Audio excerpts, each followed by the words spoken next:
Nung bata tayo, kapag pasaway tayo, hanger ang pandisiplina sa atin ng mga magulang natin. Kapag nakita mong hawak na yun ng nanay mo, ihanda mo na yung sarili mo. Minsan, maghahabulan pa kayo. Sa umpisa, nasasaktan ka, umiiyak, natatakot. Pero hindi mo namamalayan, hindi mo na iniinda yung sakit.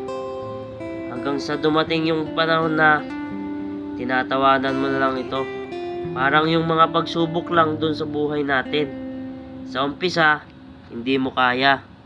Natatakot ka, nahihirapan, pero hindi mo namamalayan, tumatatag ka na pala. Congratulations! Bakit? Tingnan mo yung sarili mo. Pagod ka na, di ba? Pero hindi ka pa rin sumusuko. Malayo na yung narating mo. At malayo pa yung lalakbayin mo.